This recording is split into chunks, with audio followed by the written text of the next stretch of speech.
Tänases digiturunduse mõttekoja podcastis on minuga Mark Müürsoo, Moliveri sisustrateeg. Ja täna on meil 3 sellist teemat välja valitud, mille osas me hea meelega teiega räägiksime. Ja ootame ka teie endapoolseid kommentaare siis nii YouTube'i video alla kui ka siis sotsiaalmeediasse. Et need teemad on iga ühte meist haaravad nii ettevõtte juhte kui ka turundusjuhte ja teie enda nii-öelda kommentaar nendele teemadele oleks päris huvitav kuulda. Mark, esimene teema, digiturunduses, lühivideod. Kuidas neid kasutada, miks need nii populaarsed on? Räägi meile kiirelt, tee meile kiire ülevaade, mis sina sisustrateegina näinud oled, et lühivideote kasutamine on siis aidanud tulemusi parendada. Tere jälle, ma olen tagasi, et aitäh küsimust, et lühivideode poole pealt, kust me alustame, et meil siin notesides on kirjas, et miks neid teha, et võib-olla sellest rääkida, et viimaste aastatega, viimase aastaga isegi võiks öelda, on see lühivideode formaat kanda kinnitanud üha tugevamalt, enamasti tänu siis TikTokile. Pärast seda tegelikult me oleme ju kõik näinud, kuidas see TikToki lühivideo formaat on levinud siis näiteks YouTube'is on meil nüüd shortsid, Facebookis on Reelsid ja Instagramis ka, et kõik suuremad platvormid on need selle formaadi kopeerinud ja puhtalt sellepärast, et inimesed seda formaati tarbivad. Nad tahavad neid videosid näha, nad kulutavad suure osa oma päevast nendel platvormidel. Meelelahutuslikke videoid vaadates. Ja, meelelahutuslikke videosid vaadates või harivaid, et kuidas võtta. Ja seetõttu siis ka ettevõtted on üha rohkem sinnapoole hakanud vaatama ja peaksid vaatama puhtalt sellest aspektist siis lähtuvalt, et seda sisu tarbimisega kaasas käia, et kuna inimesed tahavad seda tarbida, siis why not? See on selles mõttes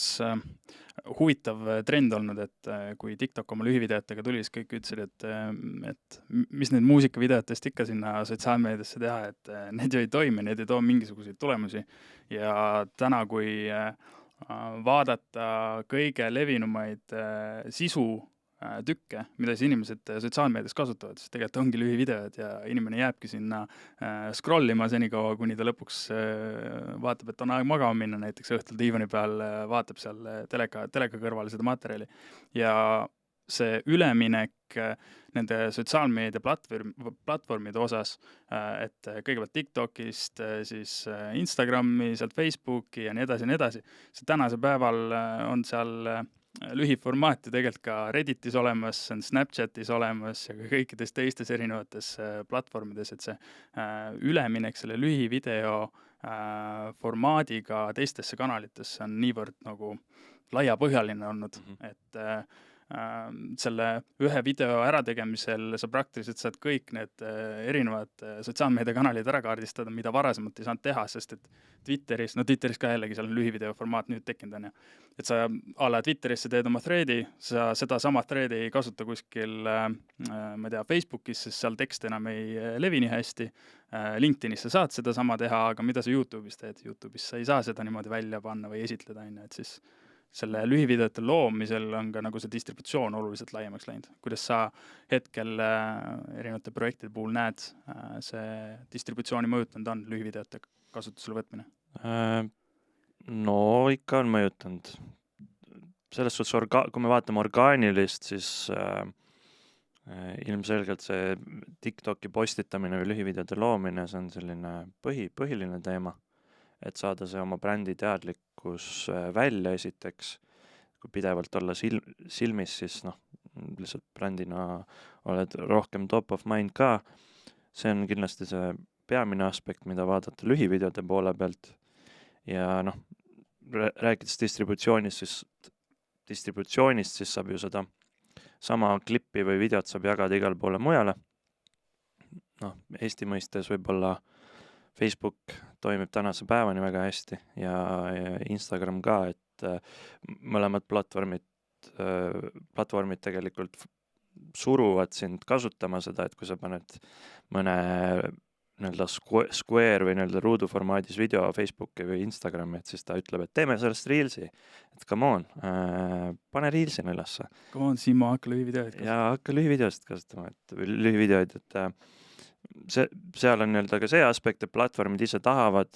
sest nad ise nii-öelda push ivad seda, orgaaniliselt see levib paremini, kõik võistlevad selle äppi usage'i pärast praegu, et mida kauem inimesed on äppis, seda rohkem nad saavad reklaame müüa, et siis nad levitavad ka nii-öelda paremat sisu, Reels levib paremini Facebookis kui mõni fotopostitus, et kui nüüd siin paar aastat oli selline mure kõigil Eesti turundajatel, et orgaaniline täiesti kokku kuivanud ja Mark Zuckerberg tahab ainult raha meilt saada, et võimendada reklaame või nii-öelda postitusi, et siis Reelsid orgaaniliselt levivad ka tegelikult väga hästi hetkel, et mingi hetk võib-olla peab ka sinna raha alla rohkem panema, aga sealt siis edasi võib-olla see YouTube on selline lapsekingades veel Eesti mõistes, ma arvan, et väga paljud just ei postita ka veel sinna ja see, et ta ei levi ka alati kõige paremini, et oleme katsetanud, vähemalt ise näinud, et jah, see distributsiooni mõttes orgaaniliselt hea ja nii-öelda sa toonitasid ka seda korra, et teistel platvormidel on ka see lühiformaat nagu olemas,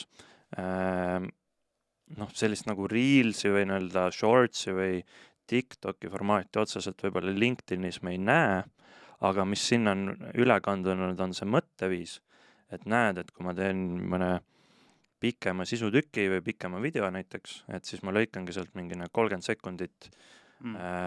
klipid välja ja siis ma postitan need nagu eraldi, et lihtsalt tekitada seda isu, anda see väike amps sellele jälgele ja kui tal tekib huvi vaadata, rohkem näha seda sisu, mis sa tegid. Näiteks ongi praegu võib-olla ma olen podcasti klipis, et kui see sisu nii-öelda tekitab huvi selles vaates, ta vaatab seda täispika podcasti ka, et see on nii-öelda mõtteviis, et teeme oma sisu nii-öelda tükkideks ja paneme nii-öelda need tükid eraldi üles, et see on nii-öelda distributsiooni mõttes ka.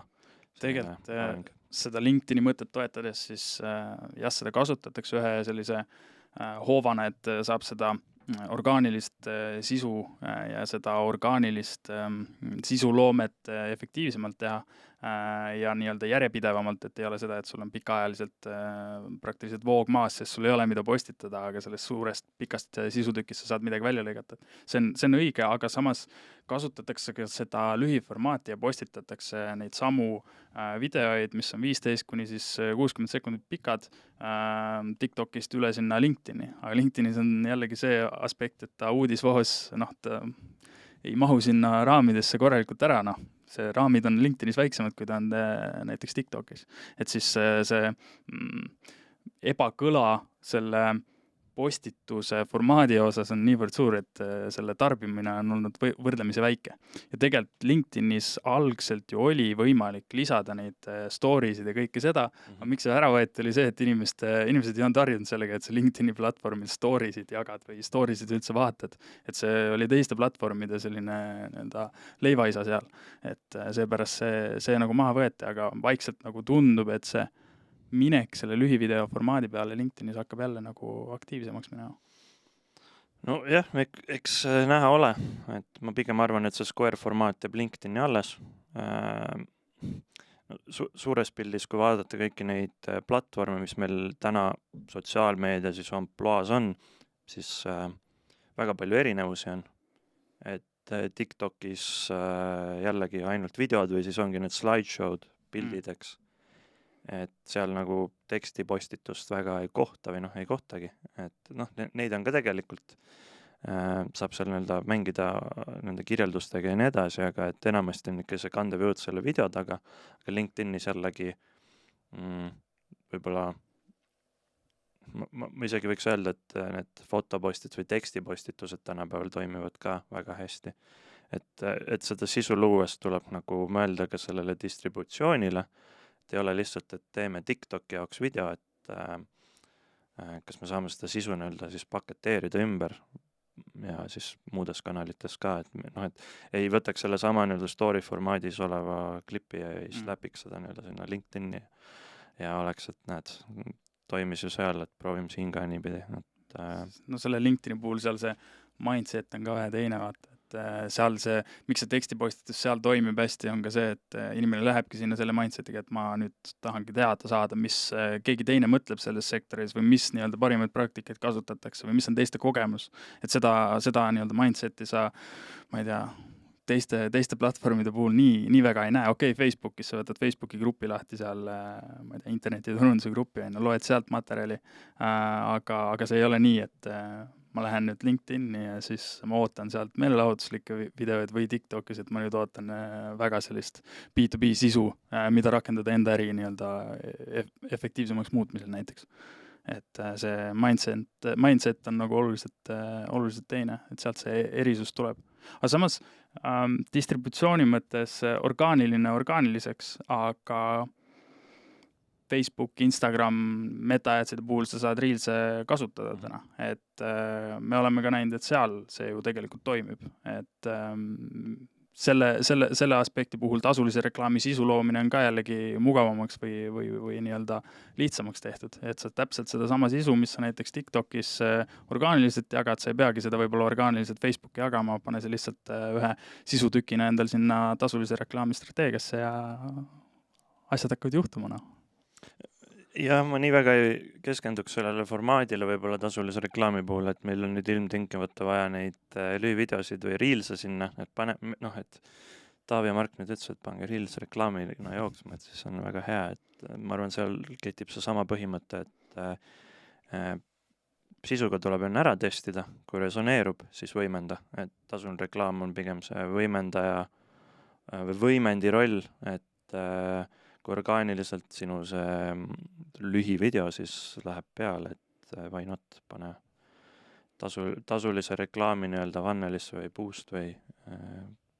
kuidas iganes sa neid seadistad, et seda võib alati kasutada, et toimib kahjuks. Eestis me peame rääkima meta-adsidest lühivideode puhul, TikTok adse meil veel ei ole. Et kui need ka tulevad, siis ma arvan, see lühivideo ja tasulise reklaami teema läheb üha aktuaalsemaks, et ma juba ootan, millal see plahvatus ära käib. Samas selle reklaamide kasutamise poole pealt ja Reelside nii-öelda kasutamine formaadina, kui sa ise orgaaniliselt ettevõttena, sul ei ole mahtu, sul ei ole jõudu, sul ei ole teadmisi seda materjali nii palju toota igapäevaselt, et see orgaaniliselt tulemusi tooks, siis tasulise reklaami lisamine sinna Reelsina on võrdlemisi efektiivne ja lihtne nii-öelda madalal rippuv vili, mida noppida tegelikult. Et sa paned selle reklaami sinna peale ja sa saad seda infot nagu jagada, olenemata sellest, kas see on B2C või B2B. B2B puhul tegelikult me oleme ka näinud, et seal on selline harimise efekt on väike juures, et kui see tähelepanu niikuinii sul selle scrollimise juures on, inimene kulutab tund aega seal ühte seda feed'i vaadates, siis see annab väga hea võimaluse tegelikult oma sõnumiga sinna sobiva kliendi juurde või kliendi silme ette jõuda. Et selles mõttes kindlasti ei tasu seda maha matta. Et kui sul ei ole võimalik orgaaniliselt teha nii palju seda sisu, siis mina ütleks, et pigem pane see tasuline reklaam jooksma ja kasuta seda. Ja selles suhtes küll, et jällegi tuleb vaadata seda, et kas seda sisu tarbitakse, seal tulevad erinevad mõõdikud veel mängu, aga testimise mõttes tasub ära proovida, et seal see, kui tähelepanu on, siis tuleb ära kasutada. Aga kui lühivideo mõistes nüüd vaadata, mis sinu selline kogemus selle skripti kirjutamisel on, et kui lühivideot, ütleme, ongi B2B ettevõte ja ta tahab harida oma nii-öelda klienti / pakkuda meelelahutuslikumat sisu, et see nii-öelda tähelepanu kätte saada, siis kuidas seal selle skripti kirjutamisel lähtuda? Sest et muidu võtame näiteks B2B turunduse näiteks, siis B2B turunduses kirjutame blogipostitusi, kõik on väga nagu fine, meil on seal rohkelt tähemärke, mida saab kasutada, aga lühivideo puhul on see 15-60 sekundit, proovi seda kõike, seda nanotehnoloogiat selle ära selgitada selle ajavahemiku sees, mida see ettevõte pakub, et mis sinu kogemus, mõtted on selles osas?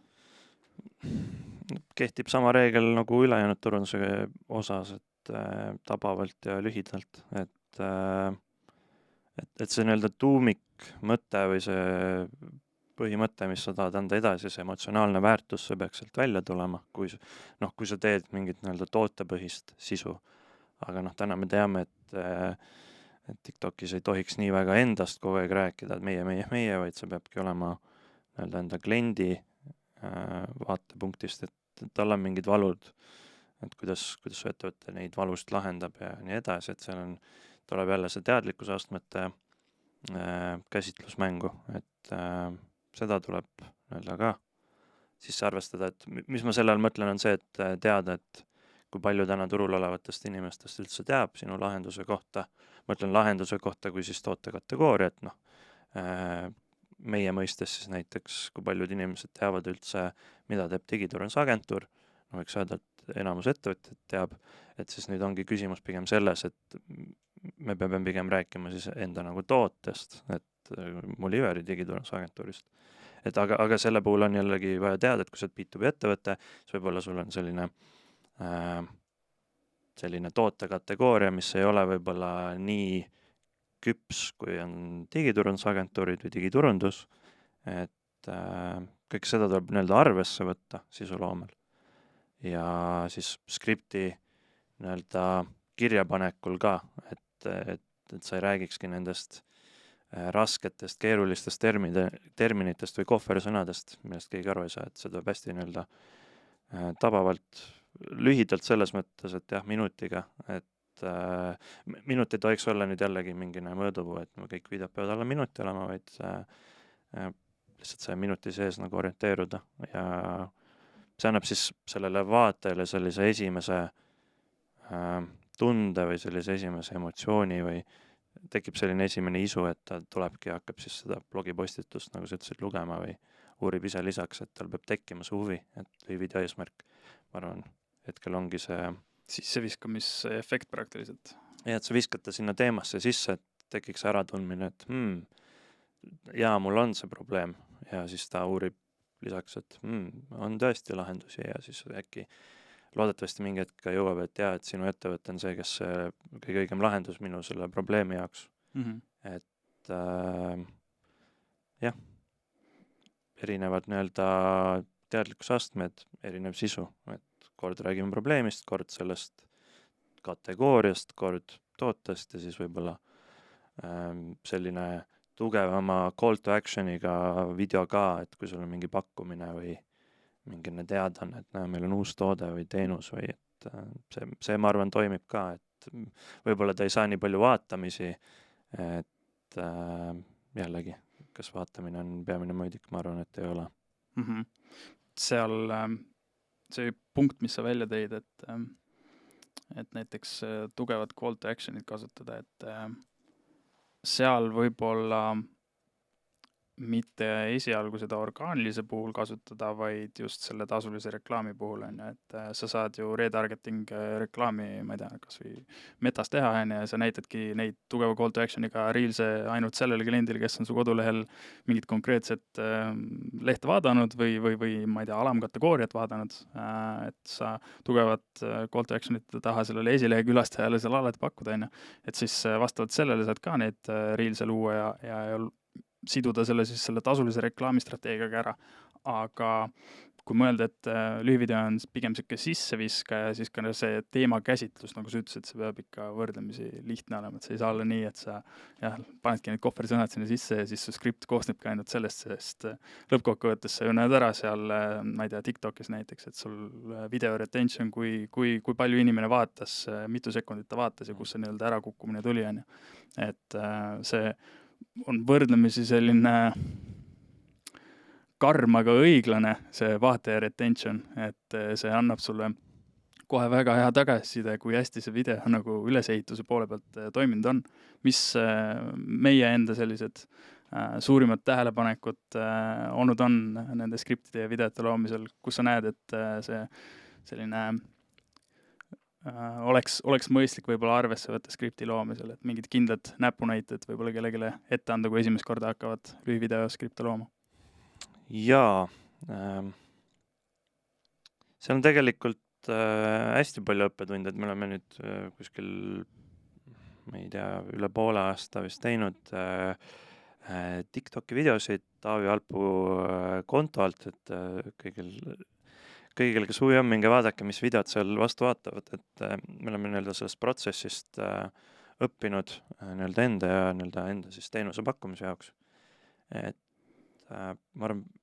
jah, peamine on see, et kuidas see üles ehitada, väga tähtis on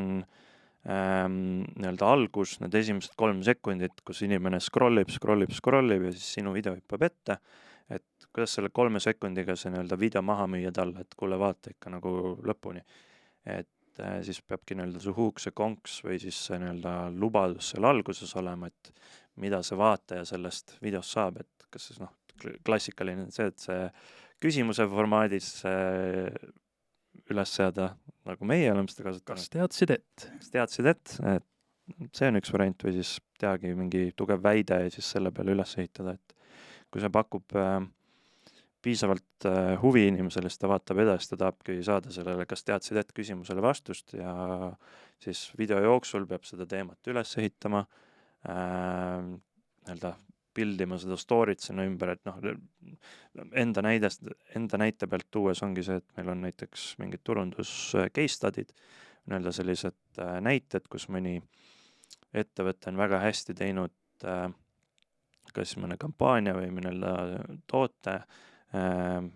tänu siis kliendi kesksuse või klientidelt õpitule, et see on hea näide oli see, et see Apple'i logo, et miks Apple'i logo on Apple'i logost on see hammustatud jälg, et miks see selline just on, et ma vastust ei ütle, mingi vaadake videot, aga seal on väga selgelt aru saada, et kui me panimegi selle ülesehituse, et kas teadsid, et miks see nii on, siis inimesed vaatasid selle 20 sekundit pika video nagu läbi. 15 oli see, jah. Jah, 15 sekundit nagu täielikult läbi, et lihtsalt lõpus oli nagu, et sellepärast, et ja siis saigi video läbi, aga selle liha osas või seal keskel me nagu ehitasime seda teemat ülesse. Et see on võib-olla selline üks õppetund, et algus hästi tugev konks või lubadus ja siis täida see lubadus video jooksul ära ka. Ja mõtlengi, et ehita nagu seda, hoia seda nagu huvi üleval, et ära küsi, ära kohe vasta ja siis sul on nüüd 40 sekundit veel ruumi ja räägid lihtsalt mingit juttu seal. Et me oleme seda ka näinud, et me teeme selle lubaduse ära ja siis anname kohe vastuse ja siis inimesed panevad video ära, et kukkumise kõver on koheselt näha. See Apple'i logo video, mis sa mainisid, selle retention oli 53%, 15 sekundit video. Siis meil oli mingisugune minutiajaline video, kus me andsime selle lubaduse ja vastuse ka kohe ära, vist äkki 10 sekundi sees või. Ja siis see retention sealt 50 pealt kukkus 15 peale ja sealt me nagu õppisime siis valusalt seda, et kuidas seda skripti ülesehitust tegelikult nagu tegema peaks ja kuidas sellele lähenema peaks. Sest see päris nii ei ole, et ma nüüd vaatan ühe mingisuguse tutvustava TikToki lühivideot õpetuse YouTube'is ära ja siis ma olen kohe meistermees seal neid skripte kirjutama, et see käib ikka päris korraliku nagu eeltöö ja tegevuse alusel, et see kogemus, mis sealt tegelikult kokku nagu võtta nende lühivideote loomisel on see, et lihtsalt proovi ja katseta ja kui lähebki tuksi, siis läheb siis järgmine sisutükk ette ja hakka sealt nagu edasi minema. Või siis teine variant on see, et kui sa näed, et midagi oleks saanud paremini teha, tee siis sama sisutükk uuesti, aga nüüd nii-öelda õpitud näpunäidete alusel. Ja jah, selle tegemise käigus me olemegi nagu vitsad kätte saanud, et samamoodi, see on nagu sa ütlesid, et 15% vaatas nagu lõpuni ainult pärast seda hetke, et tegelikult me oleme nagu veel täheldanud seda, et seal video keskel või seal kus sa seda teemat üles ehitad, et seal kriitiliselt ka vaadata, et mis laused on tähtsad, mis laused ei anna midagi juurde, et me oleme võrreldes neid vaadates neid esimesi videoid, mis me tegime, et see on selles suhtes ise arvad küll öö ja päev sellega, mis hetkel mida me oleme teinud, aga seal on niisugune pikk protsess olnud või nii-öelda äratundmisi, leidmisi ja nii edasi, et kuidas see ütlus on, et kui sa tagasi vaatad ja ei tunne natukene häbi enda tehtu üle, siis, siis sa ei ole aja jooksul arenenud. jah, aga nii on õige. Jep. Et selles mõttes ega meie nii-öelda lühivideote osa ju sai ka puhtalt enda huvist nende lühivideote vastu ja huvist nii-öelda õppida nende lühivideote kohta. Et ega me ka mingi blueprint endal konkreetselt paika pand ja me nägime, et seal on nagu selline võimalus, me tegime eeltöö, me ju tegelikult alguses, me oleme mõelnud TikToki peale juba aastat 2018, ma vaatasin üle, meil 2018 aasta lõpus sai meil Muliveri grupi chatis sai sellest kirjutatud. Et tollal oli ta veel selle musicali nime all, aga tegelikult siis ta just oligi läinud selle TikToki nime all, aga suures plaanis me oleme mõelnud ja vaadanud, kuidas seda kasutada ja lõpuks leidsime selle niši, mis tundus meile kõige sobivam ja sealt läksime, purjetasime edasi. Et ega tegelikult selle kohe peale hakkamisega ja kohe tegemisega võib-olla ka võib jõuda kuskile, aga see on niisugune nullsumma mäng, sa jõuad nende trendide tegemiseni ja siis nende trendidega sa jäädki nagu selle ühe koha peale ja siis sul ei ole sealt nagu seda arenemisruumi võib-olla tekkimas. Trendid selles suhtes on hea, et kui sa paned nad enda võtmesse, aga ainult nende peale üles ehitada, ma ei tea, see võib-olla üks tuhandest võib-olla töötab kontode puhul, ma mõtlen, aga et jah, sisuloomes alustadagi sealt, et panna see põhimõtted kirja või muud kanalid ju sealt on ju tegelikult teada, et mis sisu toimib ja mis ei toimi, et tehagi see lihtsalt videoformaadiks või selleks lühiformaadiks ümber ja sealt vaadata edasi, et läks peale ei läinud, miks ei läinud või miks läks, et teha sealt nii-öelda järeldusi. Vaadatagi seda retentionit, et lihtne vaadata näiteks selle, toome selle Apple'i video näiteks selle, et seal on vist 77 000 midagi sellist vaatamist, et jube hea tulemus, aga kui me nüüd mõtlemegi selle peale, et selle 15 sekundi nii-öelda video lõppu jõudis ainult 50% inimestest, siis tegelikult see õige nii-öelda vaatamiste arv on kuskil 30, ütleme 40 000, et kui nüüd ongi see video selline, mis räägib meie tootest või teenusest, et siis see 77 ei ole nagu päris õige number, et öelda, et me jõudsime nii paljude inimesteni, aga TikToki mõistes see tähendab seda, et ta scrollis sinu videost võib-olla lihtsalt mööda. Vaatas võib-olla 2 sekundit, kus sa ütlesid, et kas teadsid ette, siis ta pani edasi. Et aga nii-öelda see sisu tarbitavus mõõdikud, et kui palju läbi on vaadatud, kuhu maani jõuti, kas jõuti nii-öelda sinu call to actionini, jälgida seda nagu päris tugevalt, et kus ära kukuti, et kui sa teed, ütleme, minutilise video, mille lõpus on siis teadaanne, et meil on lojaalsusprogramm, aga siis selle ette ehitad mingi meelelahutusliku sisu, kus on su bränd küll näha, aga see nii-öelda suur teadaanne on alles lõpus, aga enne seda kukub 80% inimestest ära, siis pole kasu sellest, jah? Suures pildis ei ole kasu, vaatamisi said, aga et suurem nii-öelda auditoorium ei tea, et sul on lojaalsusprogramm. See on ka põhjus, miks YouTube'i need influencerid ja kõik need sisuloojad ala seal 2 minuti ja vist 4 minuti vahele panevad need brändi reklaamid sinna, et seal on see retention ilmselt kõige suurem ja siis enne, kui ärakukkumine toimub, siis nad näitavad selle nii-öelda tänase sponsori informatsiooni seal ära, et sama TikToki puhul, ega seal midagi muud erisust ei ole, kõik need samad reeglid ja dünaamikad toimivad teiste sotsiaalmeediaplatvormide puhul ka. Jah, et kui sa influencerite puhul ostad nagu endale seda reklaami sinna sisse, siis jah, sisuliselt sama asi ju nagu telereklaam kunagi, et saadet toetab see ettevõte, et sama on ju YouTube'is ka lihtsalt sisu teeb teine isik ja omab teine isik, aga need reklaamivõtted on kõik samad, et äkki midagi ammust ajast oled kunagi teinud, mõtle, kas seda saab kuidagi TikTokis ära kasutada. Kui meie kuulaja nüüd täna mõtleb, et jah, peaks lühivideoid tegema, aga ei ole veel päris kindel selles, et kas neid lühivideoid lõpuni teha ja kas olla nii enesekindel, et ennast sinna esile tuua või oma ettevõtet esile tuua seal TikToki kanalis. Siis kas ettevõtetel täna on pääsu lühivideotest, on see mööduv trend või see on suund, mille suunas me nüüd kõik liikumas oleme? Ma arvan, me ei pea vastama sellele küsimusele puhtalt sellepärast, et vastus on nagu teada, me oleme seda puudutanud ka, et jah, et sellest ei saa ümber ega ei pääse sellest, vaid ma arvan, see küsimus on täna hetkel seal kohas, et kas strateegiliselt meil on vaja seda teha, et kas meie see ideaalklient, kas ta tarbib neid lühivideoid mingites kanalites, kas need videod toimivad tema jaoks paremini, kas näiteks LinkedInis, et mõelda selle peale siis lihtsalt oma see sisuloome protsess ümber mängides. Sisuloome protsess ju tegelikult koosneb 2 osast, mida me ütleme ja kuidas me seda teeme, et need samad asjad, mida sa ütlesid 2 aastat tagasi, neid sa ütled ju tänapäeval samamoodi edasi, mingis kui sul on strateegia paika seda? Jah, selles mõttes, et kui sa neid samu sõnumeid ütled ka tänapäeval, siis sa lihtsalt ütled seda teistmoodi, et varasemalt sa tegidki blogipostituse või tegid sotsiaalmeedia postituse, nüüd sa lihtsalt teed TikToki või teed YouTube Shortsi selle kohta. Et lihtsalt see formaat muutub, et sa peadki lihtsalt ümber õppima selle formaadi peale. Ja see vastus on ka õige, et lähtudes enda kliendist, et alati ei ole vaja selle kiire,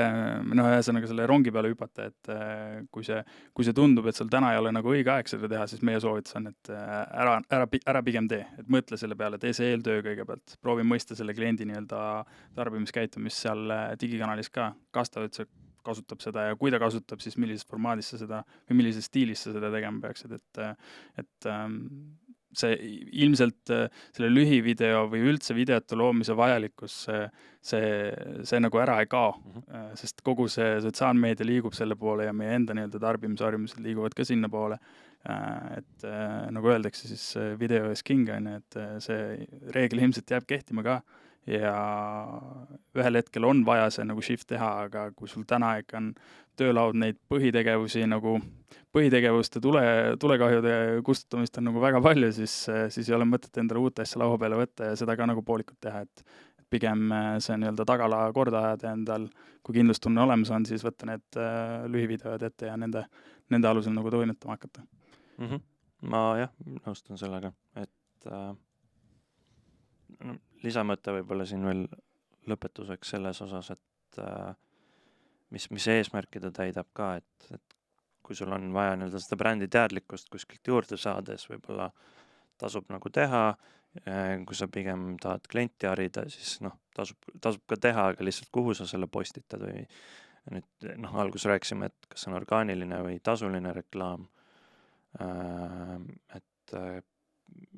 mõeldagi, et mis selle nagu video eesmärk on, et kas see ongi tekitada lihtsalt brändi teadlikkust, et näe, me eksisteerime, harida seda klienti, kui sul on selline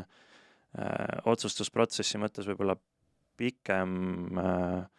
otsustusprotsess on pikem, et kui seal on see mitu punkti, mida sa pead selgeks tegema inimesele kliendile, et toode toimib nii, see on kasulik sellepärast, et lahendab probleemi nii, et kui see on hariv, siis hoiad jälle, kuhu see liigitub, kuidas seda teha, et võib-olla ei saa nii palju vaatamisi, kui see on mõni bränditeadlikkuse video ja siis samamoodi ka sealt edasi, et võib-olla lühivideoga me saame hoopis konverteeruda mõned kliendid siis, kes on hetkel meil seal tunnelis või seal kuskil teadlikkusastmete vahel ripuvad, et äkki me saame kuidagi konverteeruda teda siis lõpuks kliendiks, et pigem see lühivideo point on see formaat, ma ütlen, et see idee ikkagi või see sisu, mis seal sees on, et see on nagu jääb ikkagi selleks samaks, mida on alati räägitud ja tehtud ettevõtte poolt siis. Ja nüüd igipõline küsimus, kas orgaaniliste lühivideotega on võimalik müüki ka tekitada? Ma arvan ikka, jah. Ma arvan Eestist... Kuidas sa seda mõõdad? See on hea küsimus, vaatad endal kuu lõpus või kvartali lõpus müügi tulemustesse, kui on kasvad, siis ju siis midagi on toimunud, et no oleneb ettevõttest jällegi, et mida sa müüd, et kas sa müüd jäätist või sa müüd mingeid traktoreid, eks, kes sul seal müügiprotsessi vahepeal veel on, et kui sul on konkreetselt müügiinimene olemas, siis ja sa kasutadki harivas faasis seda lühivideot, siis tegelikult suures osas müügiinimestele nagu andes indikatsiooni, et sinul turundusinimesena on vaja seda tagasisidet, et kuidas inimesed siis reaalselt selle ettevõttena jõudsid ja seda infot ka, et kuidas ta selle otsustusprotsessi lõppu jõudis. Et kui sul on info olemas, et müügiinimene annab sulle info, et ja see klient tuli siia konsultatsiooni laua taha ja tal oli väga konkreetne küsimus selle sama teema osas, mis me nädal aega tagasi TikToki postitasime ja TikTokis ja tõi välja ka selle, et ta TikTokis nägi seda, siis järelikult see on indikaator, et see toimib. Sa saad nagu selle inimese otsustusprotsessid nii-öelda edasi nügida, ehk siis neid väikseid teadmisi võib-olla koguda mitte ainult seal mõõdikute vaatamisel, vaid reaalse tagasisidena siis müügiinimeste või klienditeenindajate või kelle iganes poolt, et see mõju on olemas, lihtsalt on vaja ise võib-olla natuke nii-öelda proaktiivsem olla turundajana, ma arvan. Ja samamoodi vaadata kanalites sisse ka, et kui sul on mingid kommentaarid või sõnumid, et sealt ka tihtipeale tuleb seda tagasisidet, et ma ei tea, teedki oma tootest, mingist jäätisest, nagu ma välja tõin, teedki selle video ja siis inimesed käivad kommenteerimas ja ütlemas, ma käisin proomimas, väga hea näide, Tere tegi oma kohukese jäätise ja siis pani selle TikToki ja seal on kommentaare. Ja läksid ostma? No, kusjuures ma läksin ka ostma selle peale, et näed, toimis, minu peal reklaam töötas, et TikToki kanal on efektiivne neil, et selles mõttes not sponsored muidugi, aga bränditeadlikkuse mõttes oli jällegi väga hea öelda, et näed, meil on uus toode. Aga nüüd ongi see küsimus, et kui ma olen B2B ettevõte, et kui ma panen ka selle, et meil on nüüd uus toode, et siis kas tullakse samamoodi, et tasub see nagu läbi mõelda. Väga hea. Siit olekski hea üleminek teha meie teise teema peale, et kui lühivideod või üleüldse selline sotsiaalmeedia turundus on selline hea sisseviskaja, siis kogu selle ostuprotsessi käigus, siis kuhu inimene lõpuks välja jõuab? Eks ikka veebilehele. Ja ma ei tea, minu viimase aja arvamus on see, et liiga palju rõhku pööratakse võib-olla kogu oma digiturunduslikes tegevustes just sellele sisseviskavale osale. Aga see veebilehe aspekt ja selle eesmärk, mis on siis seda huvi registreerida lõppkokkuvõttes, sellele ei keskenduta või tehakse seda nagu väga nagu puudulikul moel. Ehk kui inimene ikkagi kodulehele jõuab ja see ei toeta seda müügiprotsessi või otsustusprotsessi, siis mis kasu sellest veebilehest päeva lõpuks on? Tegelikult ju ei ole midagi, et miks me neid sotsiaalmeedia tegevusi nagu eelnevalt teeme, et me võime ju öelda mõõdikute pealt, et jah, me oleme jõudnud X arvu inimesteni, need inimesed on nii palju klikkinud meie reklaamidele, nii palju like'inud, läbi vaadanud seda sisu tarbitavusprotsent on hea ja kõrge, aga müüki ei tule ja see müük tavaliselt ei tule ka seetõttu, et ei ole läbi mõeldud seda veebilehte, seda veebilehe struktuuri. Et seal on mitmeid erinevaid nüansse, millega kindlasti peaks nagu mängima ja mängima selles mõttes, et sa pead testima neid, et sa ei saa teha nii, et sul on näiteks uue brändi lansseerimine, sa paned esialgse kava kokku ja siis tehakse selle alusel sul see avaleht ja suunatakse inimesi siis järgnevate nii-öelda alamlehtede peale. Et sa ei saa selle peale nagu kindel olla, mida meie kogemuse puhul ka päris palju tehakse. Et vahepeal nagu veebilehte üldse ei muudeta ja pigem rõhutakse sellele sisseviskavale osale. Et see veebilehe aspekt siis kogu selles digiturundusstrateegias on minu meelest siuke underrated, sellele ei keskenduta väga ja see on nagu möödalaskmine minu meelest ettevõtete puhul. Et kas või see, et ei ole läbi testitud registreerimisvormi, et kas see reaalselt toimib, kas see reaalselt jõuab sulle nii-öelda postkasti, ütleme kontaktipäring puhul. Kas see kontaktipäring reaalselt jõuab sul postkasti? Neid juhtumeid, kus ei jõua, neid on võrdlemisi palju ja minu jaoks on see nagu maha visatud raha, et mis ma siis jään ootama, et klient 4 kuu pärast helistab mulle ja küsib siis mu käest, et mis nüüd toimub või kelle poolt see indikaator nagu tulema peab, et nüüd oleks vaja võib-olla üle kontrollida, et kas see asi nagu toimib või ei toimi, et see on päris null seis tegelikult veebilehtede osas, et kas või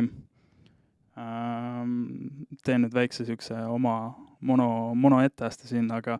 veebilehtede osas, aga ütleme Google'i reklaam, võtad Google'i reklaami, teed tasulist reklaami, sul on, ma ei tea, eelarve 1000 eurot kuus. 1000 euro eest kuus sa saad sinna endale, ma ei tea, 10 000 klikki näiteks. Väga hea valdkond on ja kliki hind on madal ja konkurents on väga või madal ja kõik on väga hea. Ja nüüd see 10 000 klikki, kes sul kodulehel on, nendest konverteerub võib-olla sul ainult, ma ei tea, 10, 20, ütleme 20. Mis nende 20 konversiooni nagu taga tegelikult on? Et kas see on nagu läbi mängitud, läbinisti nagu aru saadud, mis viib selle konversioonini ja kuidas konversioon nagu konkreetsemalt seal tekib? Kuidas sulle endale tundub, kui sa ettevõtete lehti nagu külastad ja professionaalse pilguga nagu üle vaatad, mis mulje sulle jäänud on veebilehtede osas? Kas see konversiooni nagu liikumine ja see arusaamine, kuidas see konversioon tekib, on sinu meelest läbi mõeldud või pigem on see nagu üle jala lihtsalt lastud? Ma ei tahaks öelda, et üle jala on lastud, pigem seal on hästi palju asju, mille peale ei ole võib-olla mõeldud, et veebileht on pigem lihtsalt selline, täidab selle funktsionaalsuse ära, et meil on veebileht ja inimene tuleb ja kui ta tahab, siis ta teeb kontaktipäringu, et ja sellega nagu nõustun, et rõhku pannakse hästi palju võib-olla, ma ütlen nüüd kõigi puhul, aga paljudel juhtudel pannakse selle frontile, et sellele reklaamile, mis sotsiaalmeedias või nagu sa tõid Google'is jookseb, et mis saab siis, kui see klikk toimub, inimene maandub mingil lehel, maandumislehel siis või teenuselehel ja siis hakkab seal edasi toimetama, et kas tema jaoks on piisavalt infot, kas info on arusaadav, kas ta saab aru, mis temalt tahetakse või kuidas ta saab üldse konverteeruda, et kõike seda tuleb tegelikult arvesse võtta ja selle peale mõelda, et ma arvan jah, paljud asjad on lihtsalt läbi mõtlemata, et peamiselt võib-olla see veebilehe kopi pool või see sõnumi pool, et kas see on piisavalt arusaadav. Sest ühe näitena lihtsalt, et ilmestada seda, miks ma selle nagu esile tõin. Klient tehtud eelnevalt neile digiturundustegevusi siin mõne teise teenuse pakkuja poole pealt ja kui reklaame vaadata, siis reklaamide puhul enamus suunamisi on kõik esilehele. Konversiooni mõistes, kui vaadata, kuidas siis konversioon tekkinud on, siis konversioon on loogiliselt võttes on seal selle toote tutvustuse juures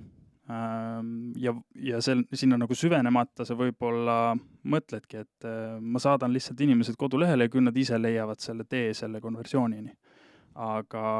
reaalsus näitab seda, et infomüra on niivõrd suur, inimene ei leia seda teed üles ja sina turundajana peadki aitama tal selle tee üles leida. Ja lihtne fix, reklaamidel muutsime need lingid ära ja konversiooni osakaal kasvas 26 korda. Et see erinevus on nagu meeletu ja see on maha visatud raha, senimaani praktiliselt olnud. Kui seda nagu tähele ei pane, siis ongi päris karm seis selles mõttes, et sa paned nii palju nagu vaeva ja rõhku paned selle sisseviskavale osale, sotsiaalmeediast teed ilgelt tegevusi, sul on terve tiim selle tegevuse taga, sa pead juhina sealt sisendit andma ja kõike muud ja siis lihtsalt pall visatakse maha pärast seda, kui inimene jõuab kodulehele, et need nagu jätkutegevusi ei ole sinna lisaks, mis aitaks selle konversioonini viia. Ja see struktuur nagu läbimõelduse osas ka võib-olla nagu kannatab, et kas on vaja teha need järgnevad 3 klikki selleks, et selle konversioonini jõuda, võib-olla saame selle ühega hakkama, ja ma ei tea, müügiinimene saab lisainfot küsida pärast kontakteerumist näiteks või mis iganes, et noh, kogu see nii-öelda liikumine tuleks paremini läbi mõelda ja sellisel juhul oleks ka selle nii-öelda digiturunduse efektiivsus oluliselt kõrgem, kui ta võib-olla täna nagu tundub. Mis aitab meid viia järgmise teemani, üks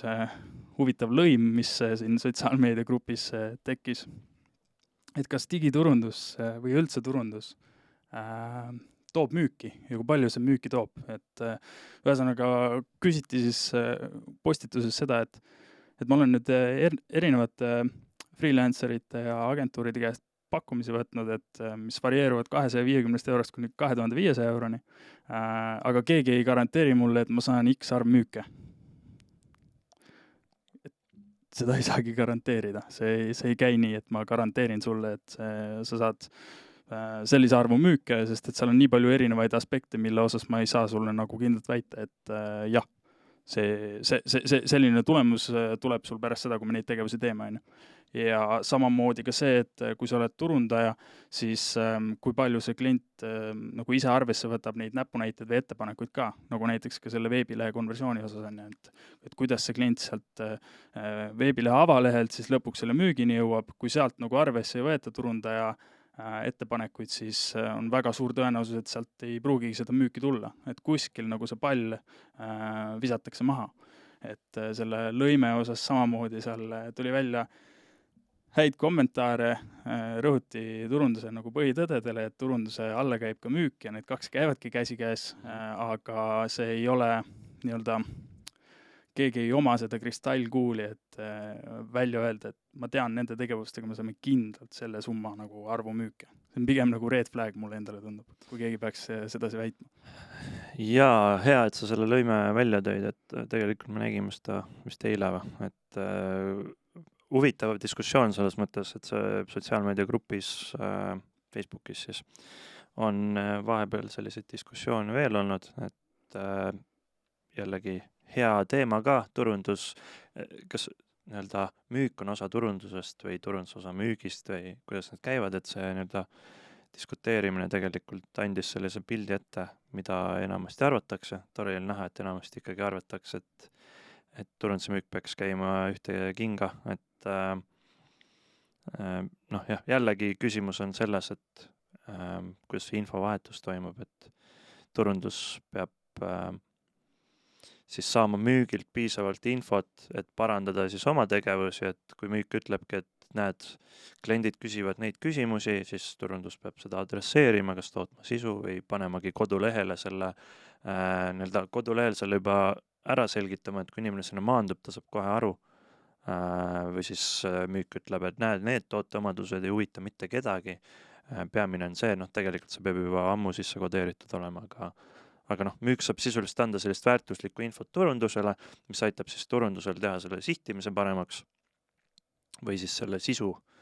mis ta näiteks näitabki tasulise reklaamina,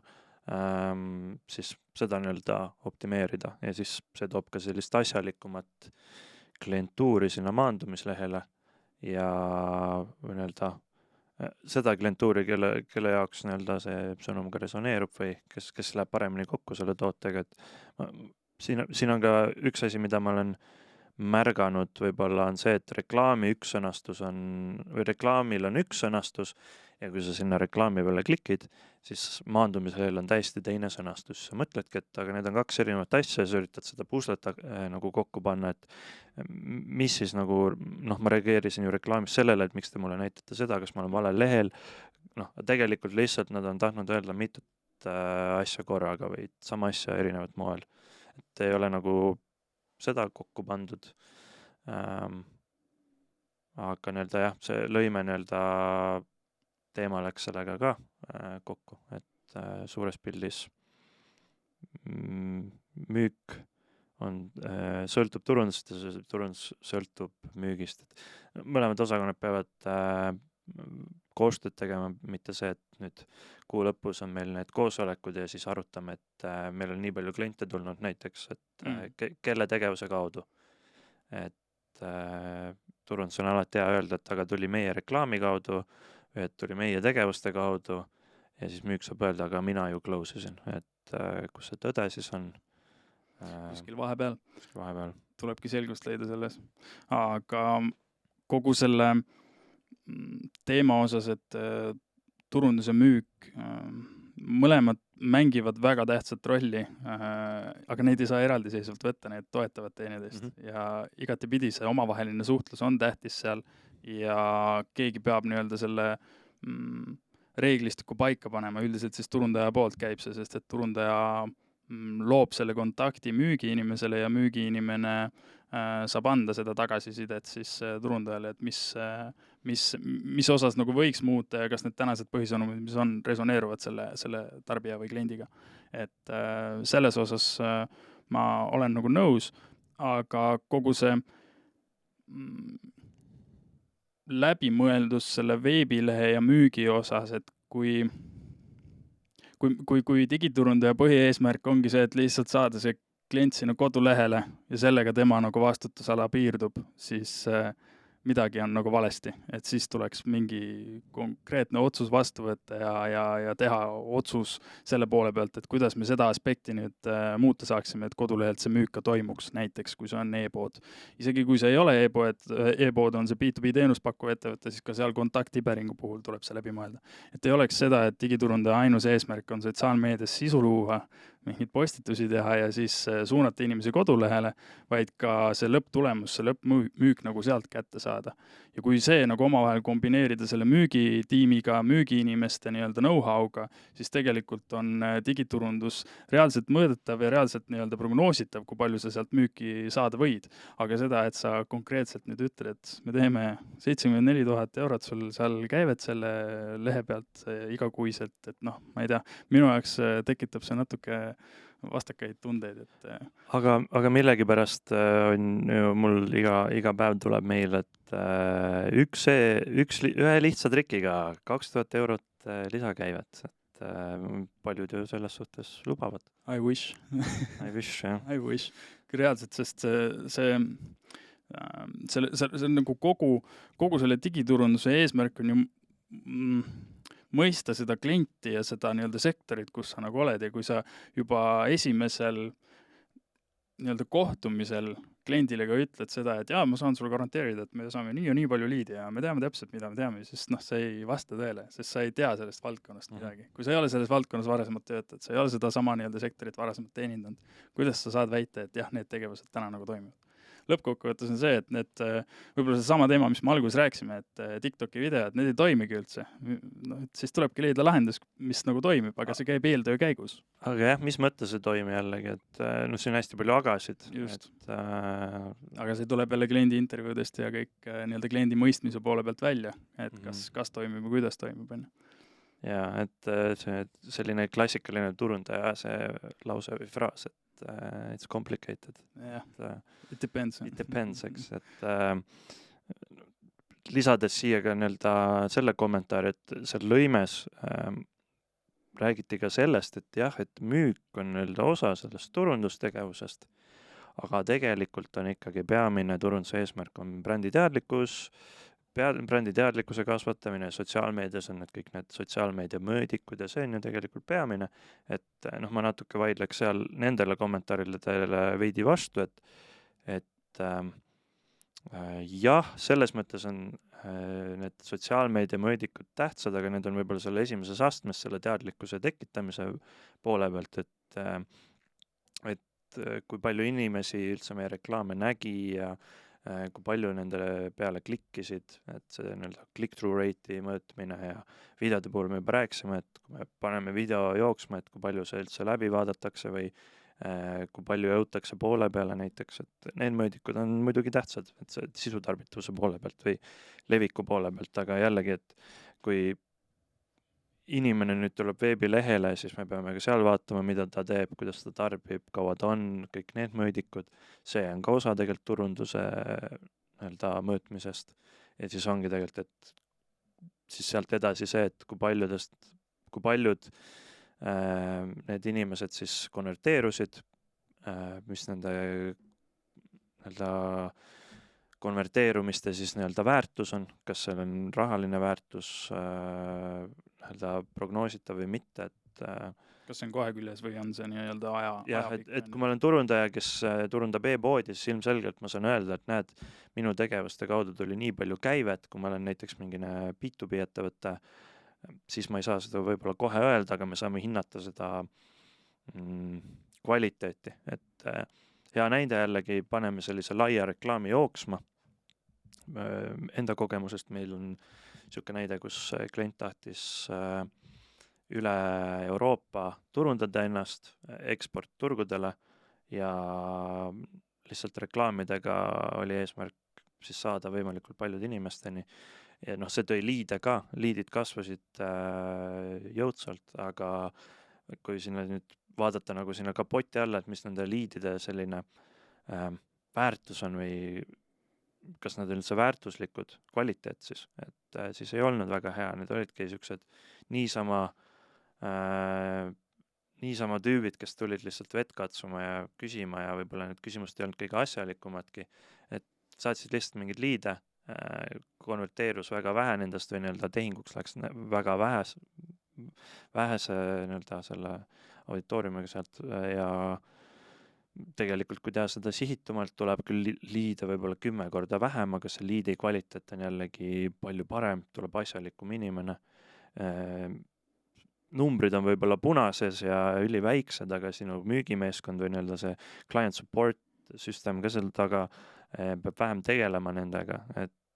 noh, kujuta ette. Ja saab efektiivsemalt tegeleda, saab lõpuks selle müügini välja. Kujuta ette, et sul on 2-3 müügimeest näiteks ja sul tuleb 1000 liidi kuus ja siis hakka filtreerima neid manuaalselt, et sa pead vastuse saatma, et noh, äkki ikkagi on asjalik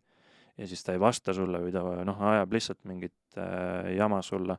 või siis versus, et sul on selle 1000 liidi asemel 100, aga need on niisugused juba informeeritud inimesed, kes küsivad midagi asjalikku või tahavadki pakkumist, et noh, lihtsam tegeleda, põnevam tegeleda endal ka süda rahulikum, et ei pea tagajama mingit 1000 inimest kuskilt X kohast, kes on lihtsalt tulnud, sest sa panid reklaamid jooksma eesmärgiga lihtsalt võimalikult palju liide saada, et sellel ongi see nii-öelda selline fine tuning kogu aeg käib erinevates osades, et see teadlikkus, kõik need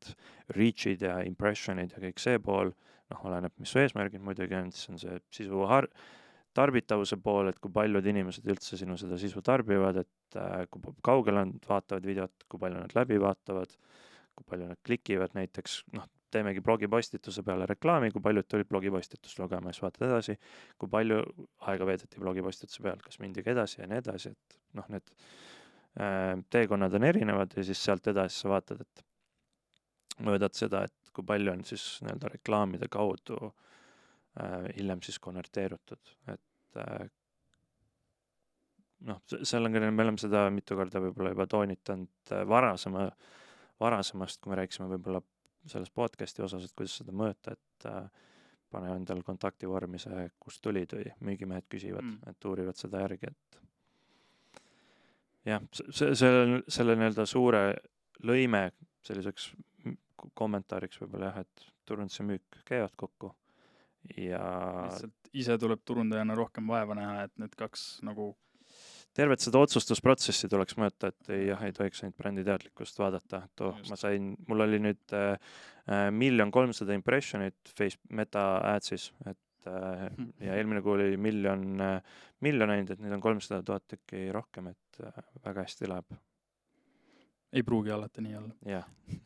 Et seal peabki see analüüs taga olema ja see selles mõttes tulebki selle müügi inimestega koos nagu läbi arutada, et mis on nende liidide kvaliteeti, kas sealt üldse tuleb midagi. Aga jah, see koostöö nagu selle kahe osakonna vahel peab olema nagu ühtne ja see arusaamine või need nii-öelda selle reeglistiku ikkagi peaks turundaja või turundusosakond paika panema, et mida ta konkreetselt müügi poole pealt saada tahab tagasisidena ja selle alusel saab siis fine tune'ida enda nagu kampaaniad ja põhisõnumeid ja kõike sellega seonduvalt. Ja veebilehe nii-öelda siis aspekti osas digiturundusstrateegias, siis jah, veebileht registreerib sinu kliendi huvi, sa kasutad sotsiaalmeediat sisseviskajana, aga sa pead ka kindlustama turundajana selle, et see inimene, kes veebilehele jõuab, see sama informatsioon, mis sa sotsiaalmeedias talle edasi andnud oled, see vastaks nii-öelda tegelikkusele ja see aitaks seda klienti lõpuks selle nii-öelda kontaktipäringuni või ostuni. Et kui sa seal palli maha viskad, siis sinu eelnevad tegevused on praktiliselt nagu õhku kadunud, nendest ei ole nagu mingit kasu olnud. Et jah, me saame öelda, et me oleme nüüd jõudnudki selle 1 300 000 inimeseni, aga kas see nagu müügile kaasa aidanud on pigem mitte. Et rohkem nagu läbi mõelda seda digiturunduse kogu mõju sellele lõpptarbijale, lõppkliendile, kuidas ta nagu seda ostu sooritab ja kas ta teeb selle nüüd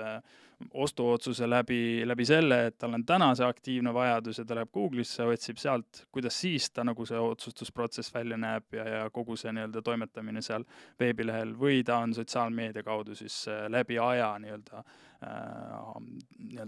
haritud ja talle siis seda infot nagu edasi antud on ja siis seal see otsustusprotsess on võib-olla hoopis mingi muu, et ta vajab hoopis teistsugust informatsiooni veebilehel, tuleb sellega arvestada ja samas võib-olla tema nagu konversioonile liikumine on ka hoopis teise nii-öelda iseloomuga, et võib-olla põhisoovitustena esialgu, kui kiirelt nagu selline kiire audit teha, vaadata, mis nagu sotsiaalmeedia ja selle veebilehe poole pealt nagu kokku läheks, et kas see, mis täna tehakse, see toimib, siis olekski see, et esialgu vaata oma sotsiaalmeedia postitused, reklaamid üle, nende nii-öelda messaging, kas see resoneerub sellega, mis sul kodulehel on? See asi on messaging. Väga hea, sa saad kohe selle välja tuua. Nüüd pean mina vastama. Jah, need põhisõnumid, et kas need põhisõnumid on üldse kaetud selles suhtes või sa lihtsalt tood omadusi välja? Just. Ehk siis, kui põhisõnumid on sul paigas, on kodulehel ka olemas, siis järelikult sul on nii-öelda arusaadavus tekitatud, inimene saab aru kodulehele jõudes, mida teha vaja on või kuidas, või mis see toode üldse endast kujutab, kes te olete ja nii edasi. Ja kui see on paigas, siis sealt võib-olla kõigepealt ise nagu läbi proovida see ostu nii-öelda sooritamine. Kuidas sulle nagu endale tundub, et see ostu sooritamine nii-öelda sujub? Kas see protsess on sujuv või pigem on see selline, et viskaks nagu lihtsalt selle brauseri kinni ja tegeleks millegi muuga või läheks lihtsalt kuskil offline'is koha peale ja siis ostaks sealt, on ju. Ja teine asi see, kui sulle endale nii-öelda tundub, et asi on korras, siis lase kellelgi teisel ka korras ja nagu üle vaadata. Samamoodi vaata siis oma analüütikasse sisse, et kus sul need tänased konversioonid toimuvad, mis on see nii-öelda conversion path olnud, mis on seda nii-öelda konversiooni tekkimist siis mõjutanud ja selle alusel sa saad ka näiteks kanalite põhiselt juba paremini paika sättida neid põhisõnumeid, millest me alguses ka rääkisime.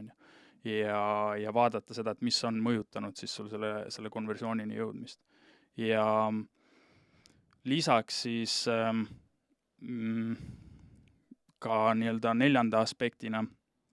et kui veebilehe seda ülesehitust vaadata, siis kui palju on seal rõhutud sellele,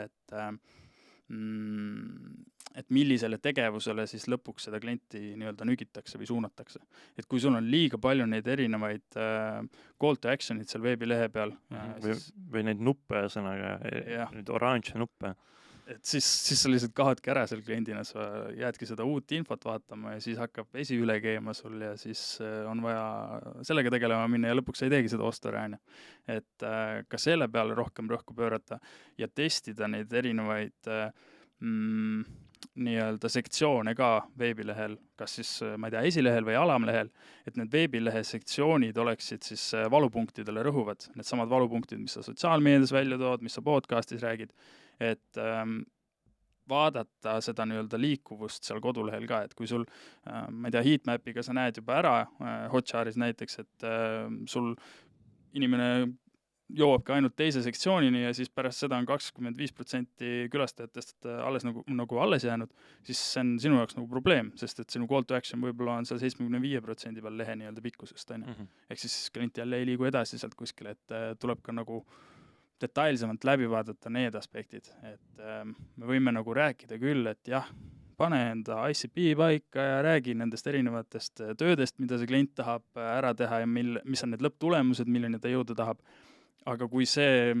eeltöö, mis sa seal sotsiaalmeedias selle kliendiga teed, sa harid teda ja sa räägid talle kõigest sellest, tood seda probleemi esile, tood uut lahendust välja ja ütled, et sina oled kõige parem lahendus sulle ja sa oledki nii-öelda market of one positsiooni ära nii-öelda loonud, et kliendi peas sa oled ka ainus, kelle juurde minna selle probleemiga. Nüüd mul see probleem tekib, mul on aktiivne vajadus, ma olen kodulehel ja ma ei saa mitte midagi aru, mida te pakute, et noh, siis see